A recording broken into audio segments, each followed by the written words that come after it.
Welcome to the College Recruiter webinar. The subject of today's discussion will be on creating a best touch experience for candidates and recruiters. My name is Andrea McEwen Henderson, and I will be your host today. I am one of the national account managers with College Recruiter. I have a dozen years of experience in helping large and small employers reach recent college graduates and students. My primary responsibilities are facilitating our webinars, moderating the discussions at our college recruiting bootcamp conferences, as well as working with small to mid-sized employers on their entry-level hiring needs. College Recruiter is the highest traffic college job board with 150,000 unique monthly visitors. We help employers reach recent graduates and students of 1, 2, and 4-year colleges and graduate schools. We have permission to deliver emails on behalf of our employer clients to 7 million recent graduates and 10 million students. We can also target them by major, school, year of graduation, diversity, and more.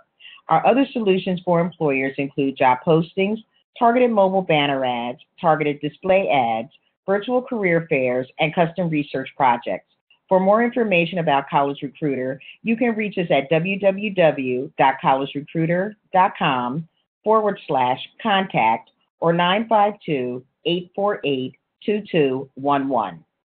Today's guest is David Sarnowski, Customer Experience Manager at Harkin. David has 18 years of experience across education, coaching, and marketing, helping clients align and accelerate their recruitment processes and delivering the client business outcomes that matter most to them. I'll now turn the webinar over to David. Great. Thanks so much, Andrea. It's great to be here with you today. And today I'm really excited to talk about delivering a best touch experience for candidates and recruiters.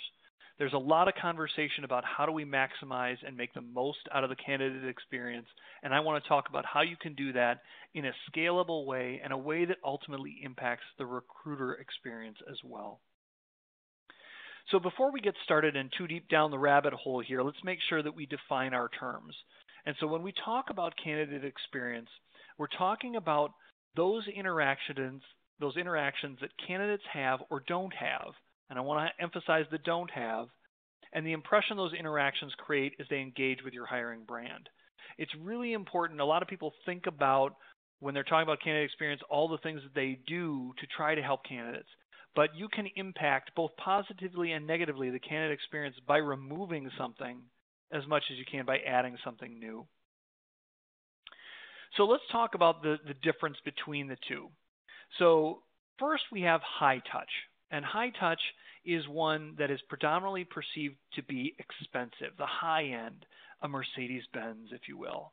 And typically a high touch is considered personal, it's very involved, it's very cohesive. Everybody loves it and everybody would want one. The challenge is that delivering a high touch experience is not necessarily scalable and it's not necessarily cheap, whether we're talking about time or resource. So if you are a person who deals with high volume hiring, delivering a high touch experience isn't really plausible to give anybody and everybody the same high white glove treatment is real challenging. So that brings us to the other end of the spectrum, which is low touch.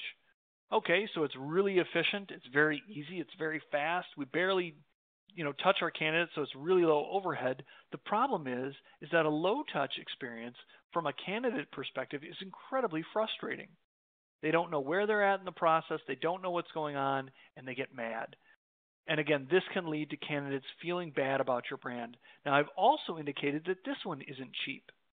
And it's because when candidates get frustrated, they are going to tell people, and they're going to tell people about your brand. And the cost, the impact of a low-touch experience on your brand is really expensive.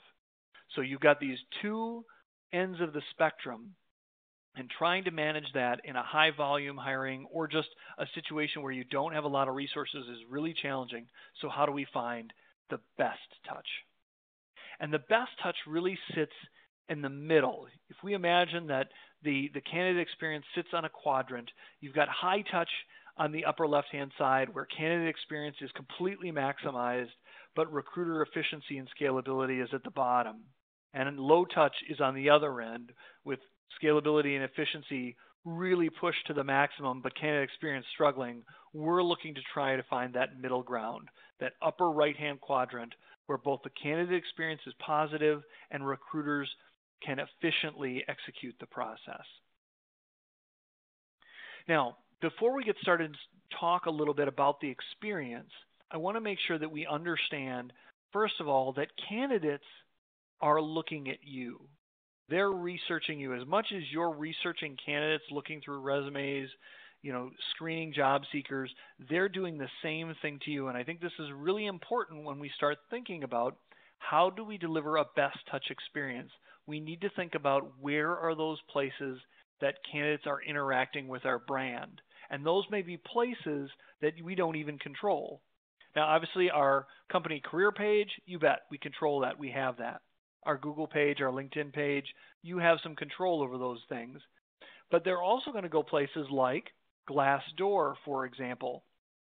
And Glassdoor is a location where candidates are obviously hearing from previous employees or current employees who are talking about their job experience. And it's really important that you're aware of, as we start thinking about Best Touch, that you're thinking about all the different ways that candidates can research you, whether you control them or not, and what you're doing to make sure that they're positive.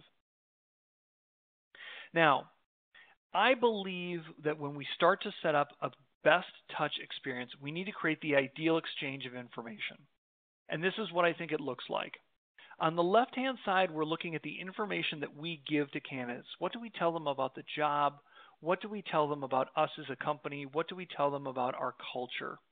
And I believe at the start of the process, we should be the ones who are communicating more to candidates than we're asking of them. So if we look on the right-hand side, that's where the information we're asking candidates to give us. And that initial connection should be a really light one for candidates.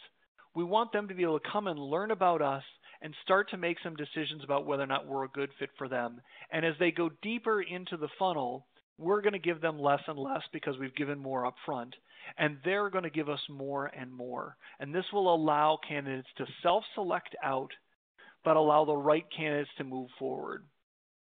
Now, this is what I believe is ideal, and it's important, too, to recognize that the ideal exchange is going to be impacted by the economy. I mean, when the economy is really slow and everybody's out of work and a lot of people are hitting your door to apply, you might have a different approach because just you have such a huge volume of candidates.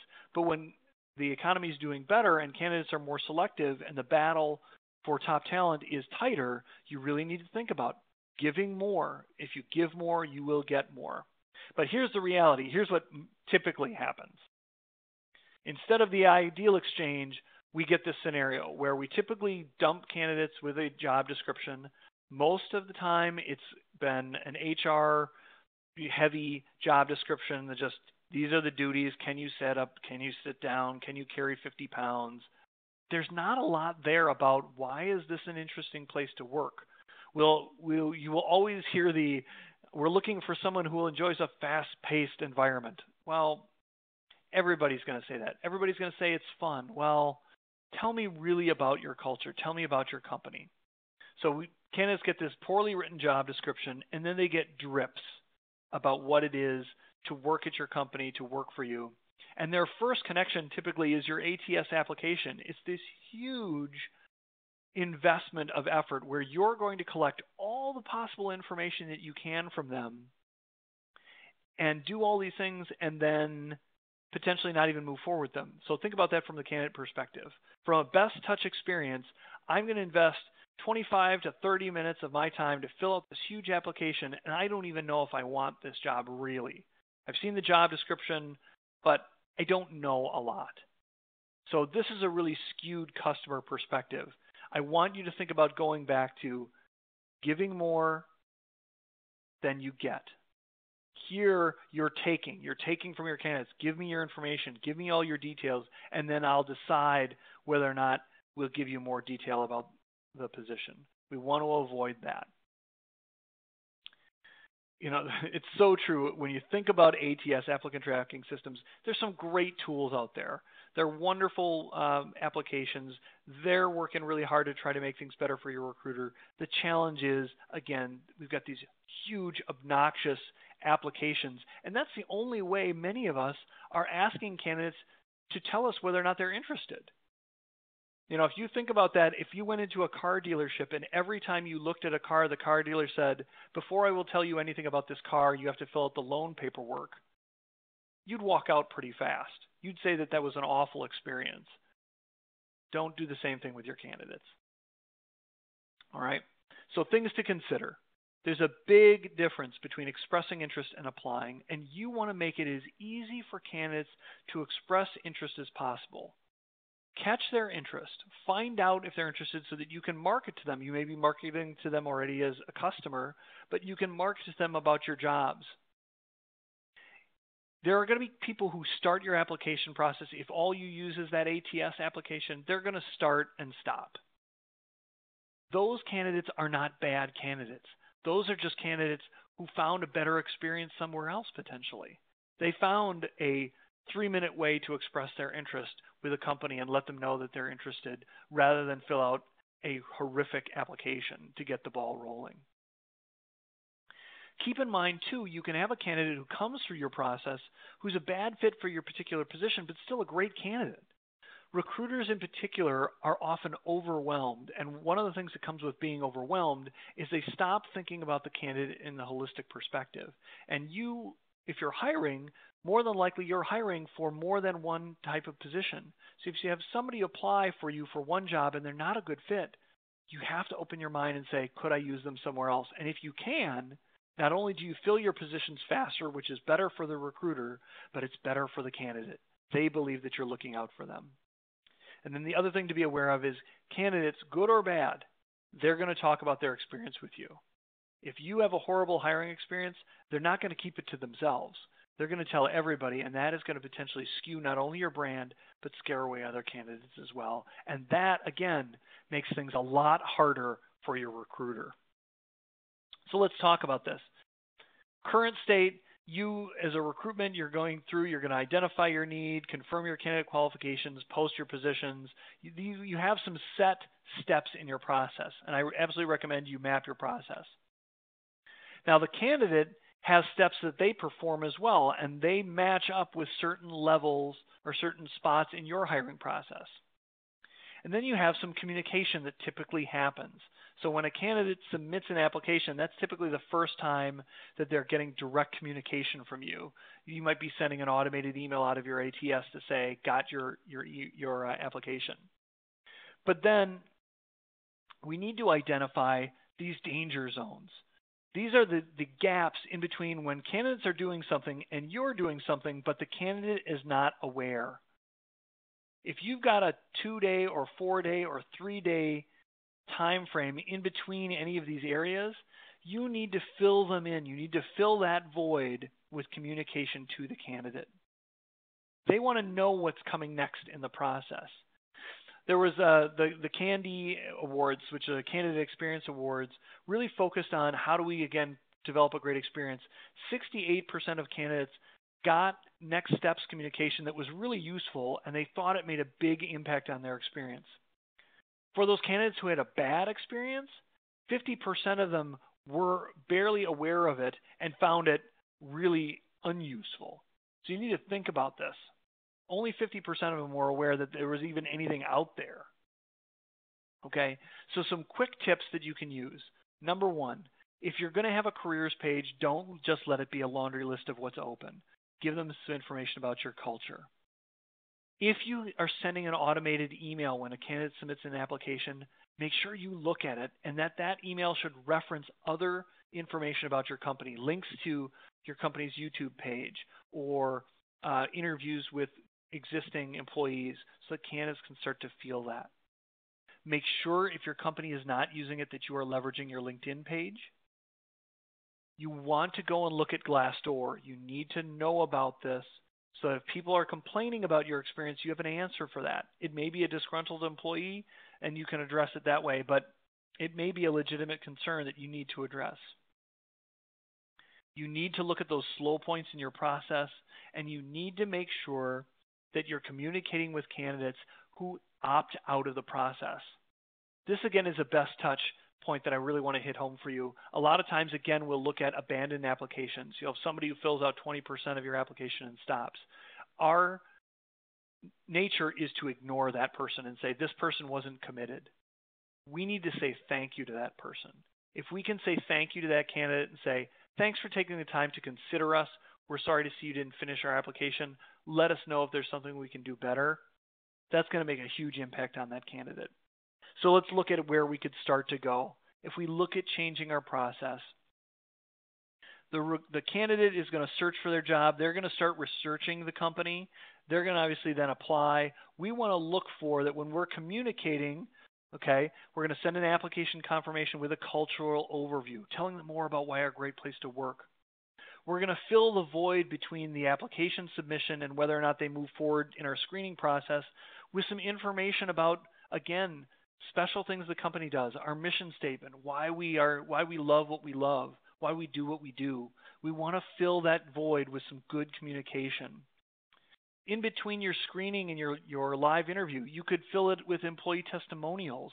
Again, keeping that candidate engaged even while you're working doing something else. We can look at using automated technology to fill these gaps so that it's easy for the recruiter, but those candidates stay engaged. Okay.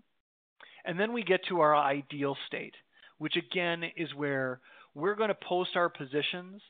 And as candidates express interest before they apply, we're going to share more information with them. We're going to give them more detail. We're going to share information about the company culture. We're going to share more information about the department and the team, who they be working with, so that a candidate is in a position to say, yes, I'm in or I'm out. So by the time they get to application, the people who are applying are the people who are really interested in the job, not just someone who found a job ad that now your recruiter has to flip through and determine whether or not they're a good fit. So that brings us to the end of our webinar today, talking about some things that you can do to really impact the best touch experience for candidates and for your recruiters. And I'd like to open up for questions. Thank you so much, David. And I actually do have some questions for you. My first one is, how do I know which level of interaction, whether it's high touch, best touch, low touch, how do I know which one is the best to use?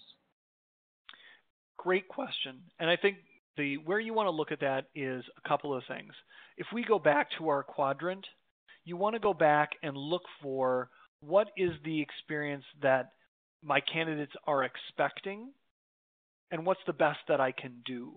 So, if you are courting a really high-end developer, the purple squirrel, if you will, and, competition is really fierce, you may need to look more at a high-touch experience. If you are, sorry, my mouse is freaking out a little bit there. If you are looking or you're dealing with a position that is entry-level and volume, now, I don't recommend you default then to low touch. You want to look at what's the best I can do for these candidates? Can I improve? So you need to look at the volume of hiring that you're doing, the nature of the experience that your candidate expects. And then the other thing is let your existing candidates tell you. If you've hired people recently, take the 10 minutes to go ask a recent hire and say, talk to me about your onboarding and hiring experience. How would you rate it? If you're getting feedback from the people you recently hired saying that they had a miserable experience and they'll tell you where that you could improve, that's where you want to look. So I would look at the nature of your position, I would look at volumes, and I would look at interviewing with your existing hires. Sounds good. Now, how does the volume of candidates impact things? Yep, great question. So that points specifically to this. So again, if you're trying to hire a very specialized individual, the likelihood is that through sourcing methods, whatever your recruitment team is doing, you're going to have a really small list. The smaller the list is, the more you have to do the selling of the job and why you're a great place to work. And I want to emphasize for you, the smaller your list of candidates, of potential people you have to work with, the more you have to go towards an ideal exchange of information to begin with. If you're not selling the company up front to the candidate and you're trying to take a high-end developer or a surgeon or something like that, and you're putting them through this experience, you're not going to be nearly as successful as you need to be. You need to think about, how can I sell this to the candidate? Now, oddly enough, the same thing is true if you have an incredibly high volume of candidates. If you have a really high volume of candidates, you need to start the screening process. And part of the screening process is allowing a candidate to self-select out. And in order to maintain a good hiring brand, you want them to self-select out for reasons that they identify, not from frustration. So if you can do a good job of sharing with candidates why your job is interesting, exciting, or the realities of it, such that a candidate says, this is not for me, and peels off of their own accord, that's great. You're going to screen candidates before you even get them to your application and before your recruiters have to then deal with the actual screening of them there. Great question. Now, why do you recommend sharing more than we actually get from candidates? Spot on question. And again, the reason I recommend this is, think about, essentially, recruiting is selling a job. It really is. We're selling a job. And think about every buying decision that you've ever been in. Again, let's use that car analogy. When you go and you're going to make an investment of a car, you're going to spend a lot of money, and you think about a job. I'm going to go give somebody my incredibly valuable time. I'm going to give them the majority of the time that I'm awake during the week. I'm going to spend in this position. I want to know about it. So you want to sell the job to the candidate. If you can do that well, if you can provide them with good literature, again, if we think about the car, tell them about the features, tell them why it's a great car, help them visualize being in that vehicle. The more you can do that, and then start to ease them into the process, if they're interested in the features you have, if they're interested in the way that car makes them feel, they're going to give you their email address. And if they get good communication from you, then they're going to say, boy, that sounds like a great car. I can totally see myself in that. I'd like to give you some more details. Here's my phone number. I'd like to have a call with somebody. You're going to essentially create a selling environment. And if you're selling a job, you're ultimately going to sell to the right customer. And when they buy it, they're going to be much happier with it, as opposed to trying to cram them through the process and do a bait and switch. If you're giving them very little information and they pick your job but decide within 2 days that it's not a good fit for them, you just wasted all that effort to bring them in. You've lost them. You got to start back over from square one, and now you're starting up again. Now, my last question, David, is we have really limited resources. What's the most important thing to do to improve the candidate experience? I think the most important thing to do is you need to think about how you communicate about your organization and culture. Okay. The job is a really small piece of it. So a lot of people get focused in on the job description, and writing a good job description is really important. But the job description is just a small piece. If you can make sure that when somebody lands on your careers page and gets that job description, that they have a clear understanding of the culture that you have, of the type of people who work there, of why those people love that job, you are really going to take yourself much further down the pathway of selling a job to a candidate than pushing. So best thing to do is look at your LinkedIn page, look at your careers page, and ask yourself, do these things tell me anything about what it is to work here? If they don't, you're going to need to invest a little bit of time there. But if you do that, it's going to be great dividends for people coming to those areas in the future. And then the other is, we talked about sending some better communication to candidates to fill in some voids. If you have those in place, you're going to be in a position to reference candidates and point them to your careers page or point them to your LinkedIn page and give them something new to look at and stay engaged in your hiring process. Thank you so much, David, and thank you for attending this College Recruiter webinar. The subject of today's discussion was on creating a best touch experience for candidates and recruiters. My name is Andrea McEwen Henderson, and I was your host today. I am one of the national account managers with College Recruiter. I have a dozen years of experience in helping large and small employers reach recent college graduates and students. My primary responsibilities are facilitating our webinars, moderating the discussions at our college recruiting bootcamp conferences, as well as working with small to mid-sized employers on their entry-level hiring needs. College Recruiter is the highest traffic college job board with 150,000 unique monthly visitors. We help employers reach recent graduates and students of 1, 2, and 4-year colleges and graduate schools.